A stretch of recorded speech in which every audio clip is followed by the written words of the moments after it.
आखिर कैसे संभव है मृत्यु के देवता की मौत? जानिए कैसे मिला फिर जीवन। धार्मिक शास्त्रों में यमराज को मृत्यु का देवता माना जाता है।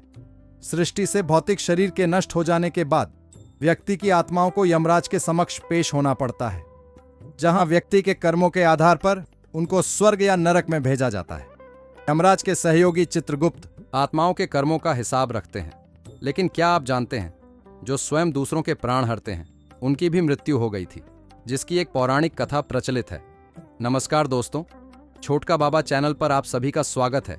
यदि आप भी यमराज के मौत की रोचक जानकारी जानना चाहते हैं तो वीडियो को लाइक और चैनल को सब्सक्राइब जरूर करें और हाँ, कमेंट में हर हर महादेव जरूर लिखें। चलिए शुरू करते हैं। सूर्यदेव के पुत्र हैं यमराज। मार्कंडेय पुराण के अनुसार भगवान विश्वकर्मा की पुत्री संध्या से सूर्यदेव का विवाह हुआ था। तब संध्या ने भय से सूर्य की तरफ देखा तो सूर्यदेव ने कहा कि तुम्हारा जो पुत्र होगा वह लोगों के प्राण लेने वाला होगा। इसके बाद संध्या ने चंचल दृष्टि से सूर्यदेव की ओर देखा तो उन्होंने कहा कि तुम्हारी पुत्री चंचल होगी और चंचलता से नदी के रूप में बहेगी। इसके बाद संध्या के जुड़वां बच्चे हुए, जिसमें पुत्र का नाम यमराज और पुत्री का नाम यमुना पड़ा। आखिर कैसे संभव है यमराज की मृत्यु? यमराज को मृत्यु का देवता माना जाता है। यदि यमराज स्वयं मृत्यु के देवता हैं तो इनकी मृत्यु कैसे संभव है? यह बात सुनने में अजीब जरूर लगती है, लेकिन वेदों और पुराणों में यमराज की मृत्यु के संबंध में एक कथा बताई है। इस कथा को जानने से पहले आइए सभी जीवों के प्राण हरने का जिम्मा संभालने वाले यमराज के बारे में कुछ खास बातें बताते हैं। भैंसे की सवारी करते हैं यमराज की एक जुड़वा बहन थी जिसे यमुना भी कहा जाता है। यमराज भैंसे की सवारी करते हैं और यमराज की आराधना विभिन्न नामों से की जाती है, जैसे कि यम, धर्मराज, मृत्यु, आतंक, वैवस्वत और काल। यमराज को स्वभाव से बहुत क्रूर और निर्दयी माना जाता है, मगर सावित्री के पतिव्रता धर्म के आगे यमराज को भी हार माननी पड़ी थी। अब आपको बताते हैं यमराज की मृत्यु की कहानी।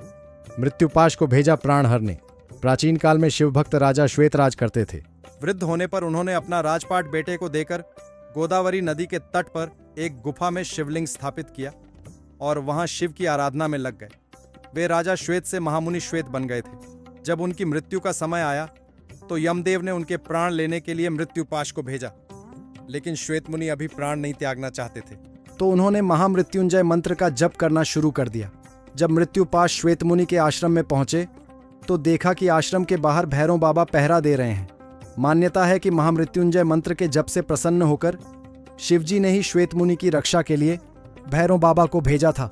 भैरव बाबा से हारे मृत्युपाश धर्म और दायित्व में बंधे होने के कारण जैसे ही मृत्युपाश ने मुनि के प्राण हरने की कोशिश की, तभी भैरव बाबा ने प्रहार करके मृत्युपाश को मूर्छित कर दिया। वह जमीन पर गिर पड़ा और उसकी मृत्यु हो गई। यह देखकर यमराज अत्यंत क्रोधित हो गए और स्वयं आकर भैरव बाबा को मृत्युपाश में बांध लिया। फिर श्वेत मुनि के प्राण हरने के लिए उन पर भी मृत्युपाश डाला, पर श्वेत मुनि ने अपने इष्ट देव महादेव को पुकारा। महादेव ने तुरंत अपने पुत्र कार्तिकेय को भेजा। कार्तिकेय और यमराज के बीच घमासान। कार्तिकेय और यमदेव के बीच घमासान युद्ध हुआ। कार्तिकेय के सामने यमराज टिक नहीं पाए और कार्तिकेय के प्रहार से जमीन पर गिर गए और उनकी मृत्यु हो गई।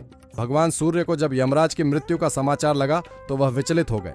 ध्यान लगाने पर झांत हुआ कि उन्होंने भगवान शिव की इच्छा के विपरीत श्वेत मुनि के प्राण हरने चाहे थे। इस कारण यमराज को भगवान भोले के क्रोध को झेलना पड़ा। सूर्यदेव ने अपने पुत्र को बचाने के लिए किया ऐसा। यमराज सूर्यदेव के पुत्र हैं और इस समस्या के समाधान के लिए सूर्यदेव भगवान विष्णु के पास गए। भगवान विष्णु ने भगवान शिव की तपस्या करके उन्हें प्रसन्न करने का सुझाव दिया। सूर्यदेव ने भगवान शिव की घोर तपस्या की, जिससे भोलेनाथ प्रसन्न हो गए और उन्हें दर्शन देकर वरदान मांगने को कहा। तब सूर्यदेव ने कहा कि हे महादेव, यमराज की मृत्यु के बाद पृथ्वी पर भारी असंतुलन फैला हुआ है। पृथ्वी पर संतुलन बनाए रखने के लिए यमराज को पुनर्जीवित कर दें। भगवान शिव ने नंदी से यमुना का जल मंगवाकर यमदेव के पार्थिव शरीर पर छिड़का, जिससे वो पुनः जीवित हो गए। इस तरह सभी को मृत्यु देने वाले यमराज को जीवनदान मिला। तो दोस्तों, आज के लिए बस इतना ही। उम्मीद करता हूं हमारे द्वारा दी गई जानकारी आपको पसंद आई होगी। मित्रों, अगर ये वीडियो पसंद आई हो तो वीडियो को लाइक शेयर जरूर करें और कमेंट करना ना भूलें। दोस्तों, अगर आपने हमारा चैनल सब्सक्राइब नहीं किया है तो सब्सक्राइब जरूर करें। और हाँ, लास्ट तक देखने के लिए धन्यवाद।